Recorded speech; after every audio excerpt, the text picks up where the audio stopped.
నమస్తే, this is Sourya. Welcome to our channel. ఈ రోజు మనతో పాటు సీనియర్ జర్నలిస్ట్ దాము బాలాజీ గారు ఉన్నారు. వారితో మాట్లాడదాం. జగన్ కి సంబంధించి చెల్లెళ్ళు రివర్స్ అయ్యారు అనే వార్త అయితే వినిపిస్తుంది. సో ఏ చెల్లెళ్ళు ఎందుకు రివర్స్ అయ్యారు, అసలు వాళ్ళతో అసలు జగన్ కి ఎందుకు క్లాషెస్ వస్తూ ఉన్నాయి? సో ఈ డీటెయిల్స్ అన్ని నమస్తే సార్. నమస్తే సార్. ఏంటి సార్ అంటే డిఫరెంట్ అంటే పొలిటికల్ కాంట్రవర్సీస్ వేరు, ఇదేమో కంప్లీట్ ఫ్యామిలీ కాంట్రవర్సీస్ ఈ మధ్య ఎక్కువగా అనిపిస్తున్నాయి జగన్ కి సంబంధించి.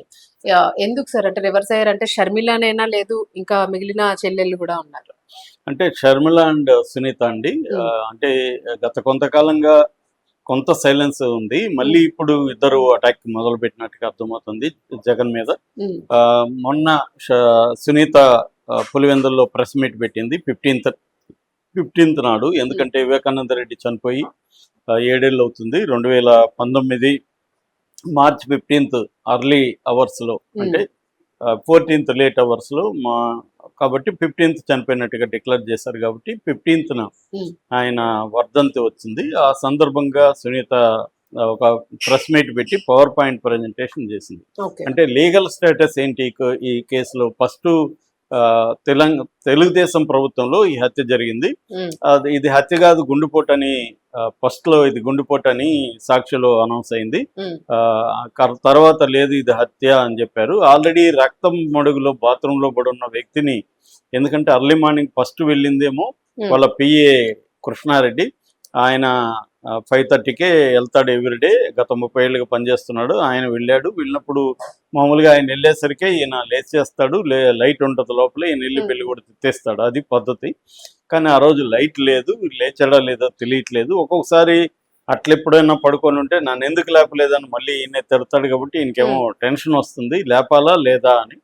దాంతో ఆయన వాళ్ళ భార్య సౌభాగ్యమ్మకి ఫోన్ చేశాడు. రాత్రి సార్ లేటుగా వచ్చినట్టున్నాడులే, కాసేపు ఆగని చెప్పింది. ఈ లోపల అక్కడ పేపర్ వస్తే ఆంధ్రజ్యోతి పేపర్, దాన్ని చదువుతున్నాడు. ఈ లోపల వంట మనిషి లక్ష్మమ్మ, వాళ్ళ అబ్బాయి ప్రకాష్ వాళ్ళు కూడా వచ్చారు. సో కానీ సార్ లేవట్లేదు. దాంతో మళ్ళీ సౌభాగ్యమ్మకు ఫోన్ చేస్తే సౌభాగ్యమ్మ మరి చూడండి లోపల వెంటిలేటర్ తలుపులు ఏమన్నా లోపల వేస్తున్నారు లేదు చెక్ చేస్తారు. చెక్ చేస్తే లేదు. సరే లోపల వెళ్ళి తలుపు చూస్తే ఏమీ జరగలేదు. ఈ లోపల వీళ్ళు పోయిన టైంకి అక్కడ పడుకొని ఉన్న రామయ్య వాచ్మెన్, వీళ్ళు కృష్ణారెడ్డి వెళ్ళిన టైంకి అతను నిద్రపోతున్నాడు బయట. తర్వాత వీళ్ళు వెళ్ళినాక అతను లేచి ఊడుస్తున్నాడు. అయితే ఉన్నట్టుండి అతను అరుస్తూ పరిగెత్తుకున్నాడు. సారు బ్లడ్ లో పడున్నాడు బాత్రూంలోని. ఎట్లా అంటే సైడ్ డోర్ ఓపెన్ లో ఉండింది. అతను లోపలికి వెళ్ళి చూశాడు. దాంతో వీళ్ళు వెళ్ళారు, చూస్తే బ్లడ్ లో పడున్నారు. దాంతో ఇమీడియట్ గా సునీతకి, సౌభాగ్యమ్మకి ఆయన కృష్ణారెడ్డి ఫోన్ చేశాడు.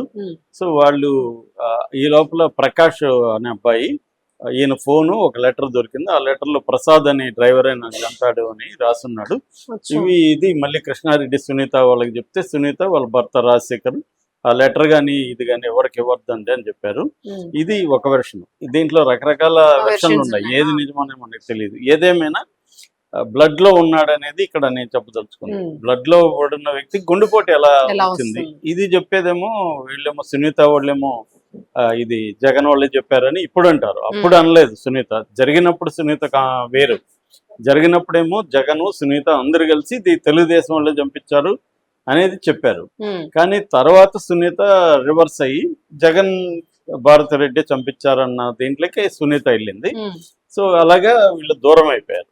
అయితే కోర్టుల లీగల్ పరిధి ఏంది? ఫస్ట్ సిట్ వేశారు, దాని తర్వాత జగన్ వచ్చాడు. జగన్ సిబిఐ, అంతకుముందు జగన్ ఏమో తెలుగుదేశం ఉన్నప్పుడు సిబిఐని కోరాడు, కానీ ఆయన గవర్నమెంట్లో సిబిఐని కోరలేదు. దాంతో ఈమె కోరింది, హైకోర్టు సిబిఐకి ఇచ్చింది.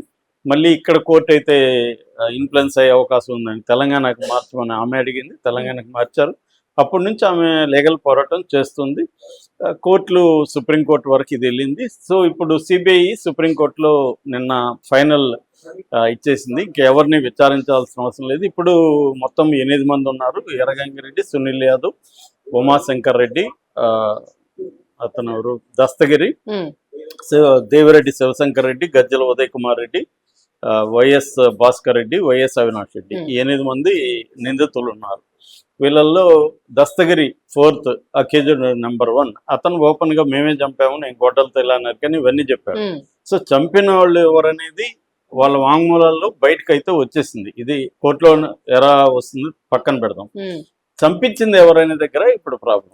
చంపించిన దాంట్లో అవినాష్ రెడ్డి, భాస్కర్ రెడ్డి ఉన్నారనేది సిబిఐ ఆరోపణ. ఉమ్, సునీత ఆరోపణ ఏంటంటే జగన్, భారతిరెడ్డి కూడా ఉన్నారు, ఉమ్, వాళ్ళు చెప్తేనే అవినాష్ రెడ్డి వీళ్ళు చేశారు ఉమ్, అనేది ఆమె ఆర్గ్యుమెంట్. దీన్ని సిబిఐ పట్టించుకోవట్లేదు. ఉమ్. అటువంటి ఆధారాలు ఏమి మాకు లేవని సిబిఐ చెప్పేసింది. అవును.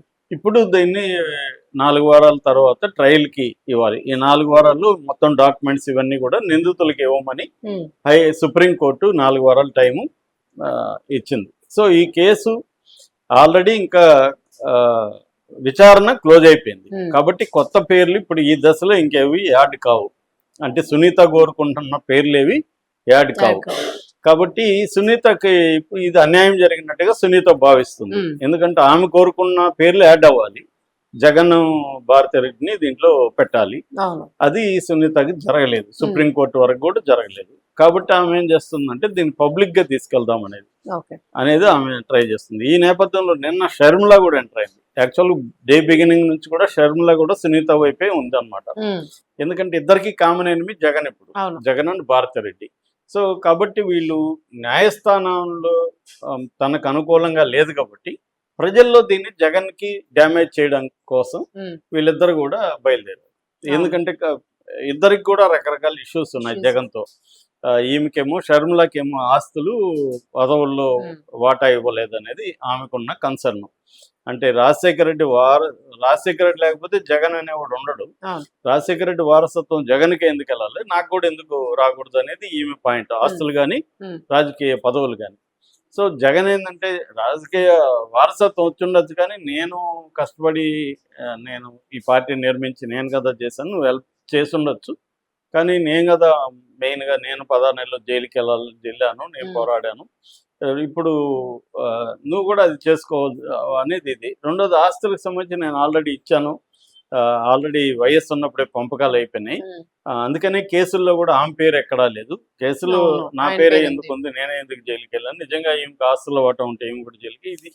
ఇది కూడా అంటే ఈ 2 యాంగిల్స్ ఉన్నాయండి. ఒకటి లీగల్ యాంగిల్, లీగల్ యాంగిల్లో జగన్ కు అనుకూలంగా ఉన్నాయి ఈ 2 కేసులు కూడా. వివేకానంద రెడ్డి హత్య కేసు అయినా, ఆస్తుల పంపకం అయినా ఇప్పటి వరకు అయితే జగన్ కు అనుకూలంగా లీగల్ పొజిషన్ ఉంది. కాబట్టి వీళ్ళిద్దరు ఏం చేస్తున్నారు, లీగల్తో ఎట్లాగో మనకు జరగదు కాబట్టి జగన్ ని డ్యామేజ్ చేసి జగన్ మీద ప్రెజర్ క్రియేట్ చేయాలి అనేది. షర్మిల జగన్ మీద చేయడం ద్వారా జగన్ ఏమన్నా ఆస్తుల్లో మనకి ఇస్తాడా, లేకపోతే ఇవ్వకపోయినా నాకు నష్టం కలిగిందో జగన్ నాశనం కావాలి పొలిటికల్ గా అనేది ఈమె లక్ష్యం. అట్లాగే సునీత కూడా నాకు అనుకూలంగా లేడు కాబట్టి జగన్ నాశనం కావాలని వీళ్ళిద్దరు డిసైడ్ అయిపోయారు. ఇది ఇంకా సాల్వ్ అయ్యే పరిస్థితి లేదు. జగన్ కూడా నష్టం జరిగిపోయింది ఆల్రెడీ. కొత్తగా ఇప్పుడు నమ్మేవాడు నమ్ముతాడు. వివేకానంద రెడ్డి చెప్పింది జగనే, చంపించింది జగన్ అని నమ్మేవాళ్ళు, కోర్టు జగన్ కి క్లీన్ చిట్ ఇచ్చినా ఏమిచ్చినా నమ్మేవాళ్ళు నమ్ముతారు.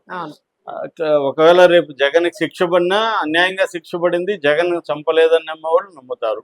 కాబట్టి అంతగా పోలరైజ్ అయిపోయింది రాజకీయంగా.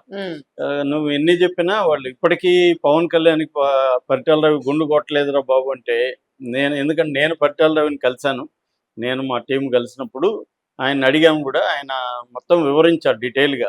ఒక్క మాటలో నేను కొట్టలేదు అనకుండా అసలు ఏంటి కాంటెక్స్ట్ ఏంటి, ఎందుకు ఇలాంటిది వచ్చింది మొత్తం వివరించాడు.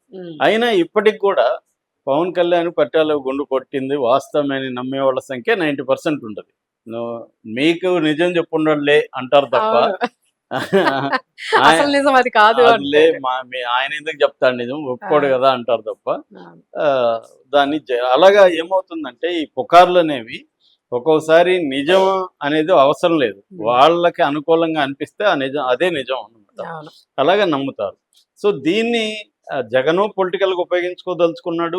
ఏది వివేకానంద రెడ్డి హత్య కేసుని బిగినింగ్ లో నారాసుర రక్త చరిత్రను బుక్ చేసి తెలుగుదేశానికి అంటగట్టి సింపతి పొందాలని జగన్ ట్రై చేశాడు. దాని తర్వాత ఈ కేసుని లాగుతూ 2024 వరకు కూడా లాగి జగన్ క్యాంటీగా జగనాసుర రక్త చరిత్రను వీళ్ళు బుక్ చేసి తెలుగుదేశం వాళ్ళు కూడా దీన్ని ఉపయోగించుకోవాలని ట్రై చేయాలి. ఇండియాలో ఏంటంటే లక్ష్యము మార్గం అని 2 ఉంటాయి. మన లక్ష్యము బాగుండాలో మార్గము బాగుండాలో అనేది గాంధీయన్ ఫిలాసఫీ. కమ్యూనిస్టుల ఫిలాసఫీ ఏంటంటే లక్ష్యం బాగుంటే చాలు, మార్గం ఏదైనా ఓకే. ఇప్పుడున్న రాజకీయ నాయకుల ఫిలాసఫీ అంటే లక్ష్యము బాగుండాల్సిన అవసరం లేదు, మార్గం కూడా బాగుండాల్సిన అవసరం లేదు. నీకు ఉపయోగపడితే లక్ష్యము ఎలాగన్నా ఉండొచ్చు, మార్గం కూడా ఎలాగన్నా వెళ్ళొచ్చు, అది నీకు ఉపయోగపడుతుందా లేదా. అనేదే ఇవాళ ఉన్న ఉమ్, క్రైటీరియా. అందుకని ప్రతి రాజకీయ పార్టీ కూడా దేన్నైనా ఉపయోగించుకుంటారు. అది కుటుంబమా ఇంకోటా అనేది అనవసరం. ఉమ్, ప్రతిదీ వాళ్ళకి అనుకూలంగా ఉపయోగించుకుని జగన్ అక్కడ ఫెయిల్ అయినట్టుగానే మనం భావించవచ్చు. అంటే తన ఫ్యామిలీని డీల్ చేసుకోవడంలో, ఉమ్, తన సొంత చెల్లెల్ని డీల్ చేసుకోవడంలో జగన్ ఫెయిల్ అయ్యాడు. ఉమ్. జగనే కాదు, చాలా మంది దేవి అవును, గౌడ ఫ్యామిలీ ఫ్యామిలీలో పరంగా ఉంది. ఇప్పుడు ఫ్యామిలీ ఎక్కడైనా పొలిటికల్ కేసీఆర్ ఫ్యామిలీ కవిత అయినా కేసీఆర్, అట్లా. కవిత కూడా ఫెయిల్ అయ్యారు, ఉమ్, కేసీఆర్ కూడా ఫెయిల్ అయినట్టే కదా, అవును, కేటీఆర్ ఫెయిల్ అయినట్టే కదా. అలాగా అంటే ఫెయిల్ ఇది అనేది ఏదన్నా జగన్ అయితే దాన్ని డీల్ చేయడంలో ఫెయిల్ అయ్యాడు. చంద్రబాబు ఆ విషయంలో సక్సెస్ అయ్యాడు. అవును, నందమూరి ఫ్యామిలీ ఎన్టీఆర్ ని వెన్నుపోటు పొడిచాడని వచ్చినా కూడా అవును. ఇప్పటికీ నందమూరి ఫ్యామిలీ ఆయనతో పాటే ఆయనతో కనెక్ట్ పాటే అయ్యి ఉంది. నడుస్తుంది. అక్కడ ఆయన సక్సెస్ అయ్యాడు. ఉమ్, సో ఈ వీళ్ళిద్దరు ఫెయిల్ అయ్యారు అక్కడ. దానివల్ల డ్యామేజ్ అయితే జగన్కి ఉంది. ఇప్పుడు ఉమ్. తెలుగుదేశం ప్లాన్ కానీ లేకపోతే షర్మిల ప్లాన్ కానీ ఏంటంటే దీన్ని మళ్ళీ ఎన్నికల వరకు ఇష్యూని లాక్కెళ్ళి తీసుకుంటే ఎన్నికలప్పుడు దీన్ని బ్లో అప్ చేసి కొత్త ఆధారాలు వచ్చాయి అవి ఇవి అని చెప్పి అవును, సిబిఐని కూడా మేనేజ్ చేశాడు జగన్ అని చెప్పి ఉమ్, ఒక నెరేటివ్ ని జనంలోకి తీసుకెళ్లి వీళ్ళిద్దరు సిస్టర్లను ముందు పెడితే ఉమ్, జగన్ కి మాక్సిమం లాస్ జరిగే లాస్ జరుగుతుంది. ఎన్నికల్లో అనేది వీళ్ళ ప్లాన్. దీన్ని జగన్ ఎలా ఎదుర్కొంటాడని చూడాలి. రైట్. Thank you.